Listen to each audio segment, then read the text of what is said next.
ನಮಸ್ಕಾರ ಸ್ನೇಹಿತರೆ. ಕರ್ನಾಟಕ ರಾಜಕಾರಣದಲ್ಲಿ ದೊಡ್ಡ ವಿವಾದ ಸ್ಫೋಟ ಆಗಿದೆ. ಅಲ್ಪಸಂಖ್ಯಾತರಿಗೆ 600 ಕೋಟಿ ರೂಪಾಯಿ ಹಣ ಕೊಟ್ಟಿರೋ ವಿಚಾರ ವಿವಾದವನ್ನ ಉಂಟು ಮಾಡಿದೆ.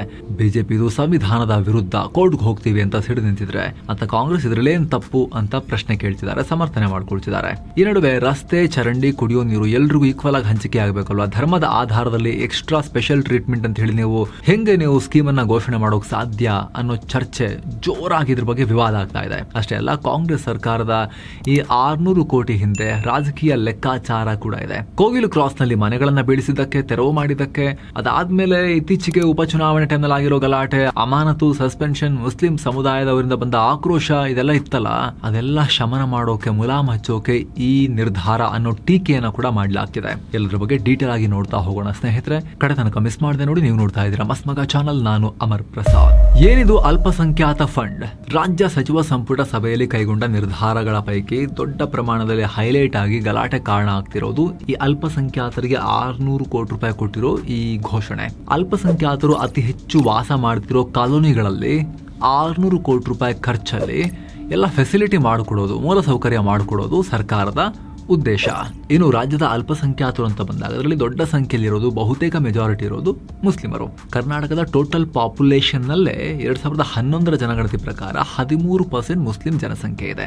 ಜೈನರು, ಕ್ರೈಸ್ತರು, ಬುದ್ಧಿಸಂ ತುಂಬಾ ಸಣ್ಣ ಪ್ರಮಾಣದಲ್ಲಿದ್ದಾರೆ. ಸೊ ಈ ಅಲ್ಪಸಂಖ್ಯಾತರ 600 ಕೋಟಿ ರೂಪಾಯಿ ಫಂಡ್ ಅಂತ ಹೇಳಿದ್ರೆ ಇದು ಸಿದ್ದು ಸರ್ಕಾರ ನೇರವಾಗಿ ಮುಸ್ಲಿಂ ಕಮ್ಯುನಿಟಿ ವಾಸ ಮಾಡ್ತಿರೋ ಜಾಗಗಳಿಗೆ ಸ್ಪೆಷಲ್ ಟ್ರೀಟ್ಮೆಂಟ್ ಕೊಟ್ಟು ಅಲ್ಲಿ ಫೆಸಿಲಿಟಿ ಮಾಡ್ಕೊಡಕ್ ಹೋಗ್ತಿದ್ದಾರೆ ಅನ್ನೋದು ವಿಪಕ್ಷಗಳು ಮಾಡ್ತಿರೋ ಆರೋಪ.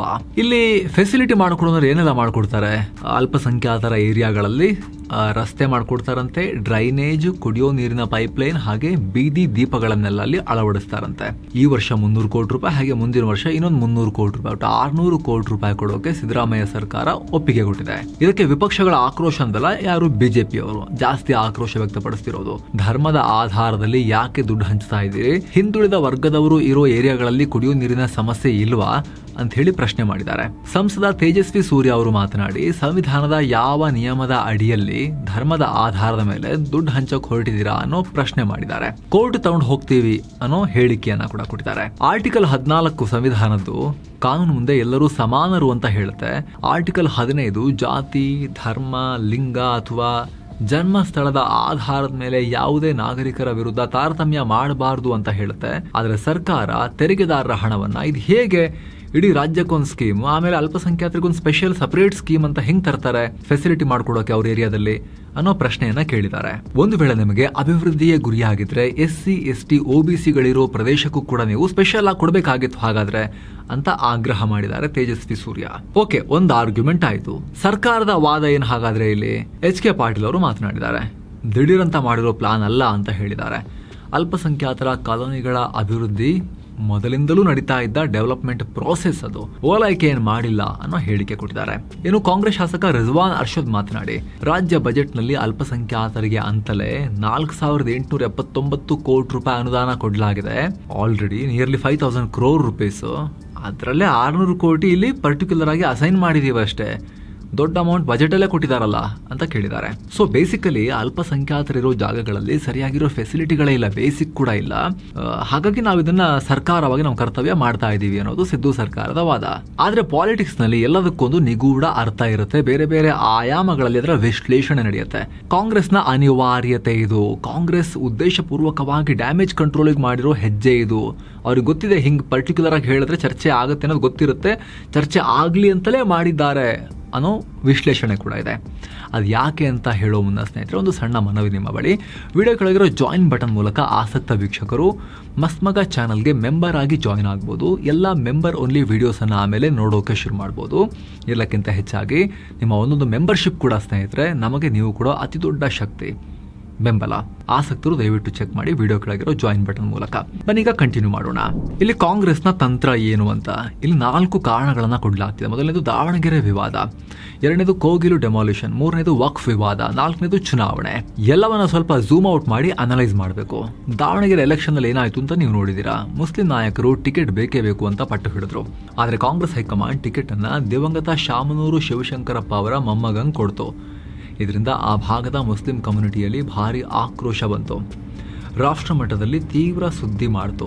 ಯಾವ ಮಟ್ಟಿಗೆ ಅಂದ್ರೆ ಸಚಿವ ಜಮೀರ್ ಅಹಮದ್ ರಾಜೀನಾಮೆ ಕೊಡೋಕು ಹೊರಟಿದ್ರು ಅಂತ ಮಾಹಿತಿ ಬಂತು.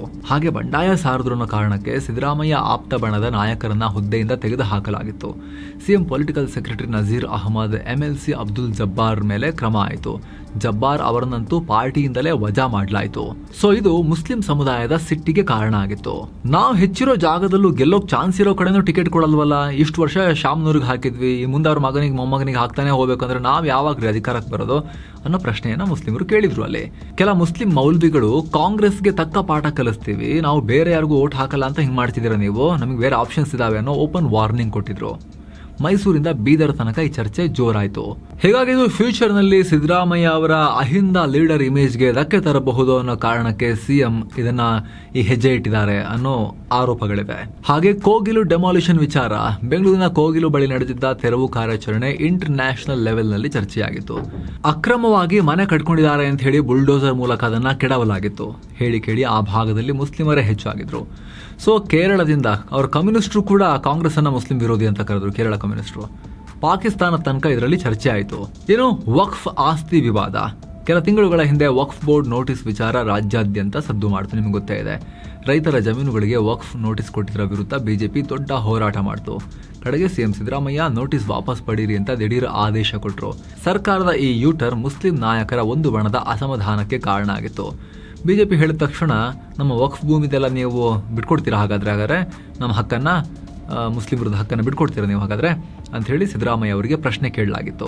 ಈಗ ಫೈನಲಿ 4ನೇದಾಗಿ ಎಲೆಕ್ಷನ್. ಕಾಂಗ್ರೆಸ್ನ ಸಾಂಪ್ರದಾಯಿಕ ಕೋರ್ ವೋಟ್ ಬ್ಯಾಂಕ್ ಅಂದ್ರೆ ಅದು ಅಲ್ಪಸಂಖ್ಯಾತರು. ರಾಜಕೀಯ ಬಲ ಎಲ್ರಿಗೂ ಕೂಡ ಗೊತ್ತು. ಅವರೇನಾದ್ರೂ ಮುನಿಸ್ಕೊಂಡು ಸ್ವಲ್ಪ ವೋಟ್ ಸ್ಪ್ಲಿಟ್ ಆದ್ರೂ ಕೂಡ ಕಾಂಗ್ರೆಸ್ಗೆ ಸಿವಿಯರ್ ಡ್ಯಾಮೇಜ್ ಆಗುತ್ತೆ. ಇಷ್ಟು ದಿನ JDS ದಕ್ಷಿಣ ಕರ್ನಾಟಕದಲ್ಲಿ ಅಲ್ಪಸಂಖ್ಯಾತರ ವೋಟ್ ಸ್ವಲ್ಪ ಪಡಿತಾ ಇತ್ತು. ಆದರೆ ಈಗ ಅವರು ಬಿಜೆಪಿ ಜೊತೆ ಸೇರಿರೋದ್ರಿಂದ ಕಂಪ್ಲೀಟ್ ಸಾಲಿಡ್ ಆಗಿ ಕಾಂಗ್ರೆಸ್ಗೆ ಬೀಳ್ತಾ ಇದೆ. ಅದರ ಫಲವಾಗಿನೇ ಹಳೆ ಮೈಸೂರು ಭಾಗ ಮತ್ತು ಕಲ್ಯಾಣ ಕರ್ನಾಟಕ ಭಾಗದಲ್ಲಿ ಕಾಂಗ್ರೆಸ್ಗೆ ಜಾಸ್ತಿ ಸೀಟ್ ಬಂತು. ಆದ್ರೆ ಇತ್ತೀಚೆಗಾಗಿರೋ ಡ್ಯಾಮೇಜಸ್ ಇಂದ JDSಗೆ ಹೋಗಿಲ್ಲ, ಬಿಜೆಪಿಗೆ ಹೋಗಿಲ್ಲ ಅಂದ್ರೂ ಕೂಡ ಕರಾವಳಿ ಭಾಗದಲ್ಲಿ SDPI ಮತ್ತು ಇತರ ಭಾಗದಲ್ಲಿ OICಯ ಪಾರ್ಟಿ AIMIM ಅವರಿಗೆ ಮುಸ್ಲಿಂ ಮತಗಳು ಬೀಳೋಕೆ ಶುರುವಾದ್ರೆ ನಮಗೆ ಡ್ಯಾಮೇಜ್ ಆಗಬಹುದಾ ಅನ್ನೋ ಆತಂಕ ಕಾಂಗ್ರೆಸ್ಗೆ ಶುರುವಾಗಿತ್ತು ಇತ್ತೀಚಿನ ಬೆಳವಣಿಗೆಗಳಿಂದ. ಎಕ್ಸ್ಪ್ಲೇನ್ ಮಾಡಿದ್ವಲ್ಲ ನಿಮಗೆ ಆ ಎಲ್ಲ ಬೆಳವಣಿಗೆಗಳಿಂದ. ನೆಕ್ಸ್ಟ್ ತಾಲೂಕು ಜಿಲ್ಲಾ ಪಂಚಾಯತಿ ಚುನಾವಣೆ ಬೇರೆ ಬರ್ತಾ ಇದಾವೆ. 2 ವರ್ಷ ಬಿಟ್ಟರೆ ವಿಧಾನಸಭಾ ಚುನಾವಣೆನೇ ಬರುತ್ತೆ. ಅದರ ಮುಂದಿನ ವರ್ಷವೇ ಪಾರ್ಲಿಮೆಂಟ್ ಚುನಾವಣೆ ಕೂಡ ಇದೆ. ಆಗ ಅಲ್ಪಸಂಖ್ಯಾತರಿಗೆ ಏನ್ರಿ ಕೊಟ್ರಿ ನೀವು ಅಂತ ಹೇಳಿ ಪ್ರಶ್ನೆ ಮಾಡಿ ಕಾಂಗ್ರೆಸ್ ಕೈ ಬಿಟ್ಟುಬಿಟ್ರೆ, ಕೈ ಚಿಹ್ನೆಯನ್ನ ಅಲ್ಪಸಂಖ್ಯಾತರು ಕೈ ಬಿಟ್ಟುಬಿಟ್ರೆ ಕಾಂಗ್ರೆಸ್ಗೆ ಬಹಳ ಹೊಡೆತ ಬೀಳುತ್ತೆ. ಹಾಗಾಗಿನೇ ಪ್ರತಿಯೊಂದನ್ನು ತುಂಬಾ ಥಿಂಕ್ ಮಾಡ್ತಾರೆ ರಾಜಕಾರಣಿಗಳು. ಯೋಚನೆ ಮಾಡದೆ ಏನೋ ಹೇಳಿಕೆ ಕೊಡೋದು ಅಥವಾ ಒಂದು ಡಿಕ್ಲರೇಷನ್ ಮಾಡೋದು ಅಥವಾ ಘೋಷಣೆ ಹೊರಡಿಸೋದೆಲ್ಲ ಮಾಡೋದಿಲ್ಲ. ಹಾಗಾಗಿನೇ ಅಳೆದು ತೂಗಿ ಕ್ಯಾಬಿನೆಟ್ ಮೀಟಿಂಗ್ನಲ್ಲಿ ಜನರಲ್ ಆಗಿ ಅಭಿವೃದ್ಧಿ ಕಾಮಗಾರಿ ಅಂತ ಹೇಳಿದೆ, ಸ್ಪೆಸಿಫಿಕ್ ಆಗಿ ಮೆನ್ಷನ್ ಮಾಡಿಬಿಟ್ಟು ಇದನ್ನ ಘೋಷಣೆ ಮಾಡಿದ್ದಾರೆ. 600 ಕೋಟಿ ಅಲ್ಪಸಂಖ್ಯಾತರ ಜಾಗಗಳಲ್ಲಿ, ಕಾಲೋನಿಗಳಲ್ಲಿ ಫೆಸಿಲಿಟೀಸ್ ಕೊಡಕ್ಕೆ ಅಂತ ಹೇಳಿ ಮೆನ್ಷನ್ ಮಾಡಿದ್ದಾರೆ ಅನ್ನೋದು ಆರೋಪ. ಅದೇ ವಿವಾದ ಓವರ್ ಆಲ್. ಇದಕ್ಕೆ ಸಂಬಂಧಪಟ್ಟಂತೆ ನಿಮಗೆ ಏನನ್ಸುತ್ತೆ? ಮಿಸ್ ಇಲ್ಲದೆ ಒಪಿನಿಯನ್ ಕಾಮೆಂಟ್ ಮಾಡಿ ತಿಳಿಸಿ. Thank you so much. ಮತ್ತೆ ಭೇಟಿ ಆಗ್ತಿರೋಣ. ನಮಸ್ಕಾರ.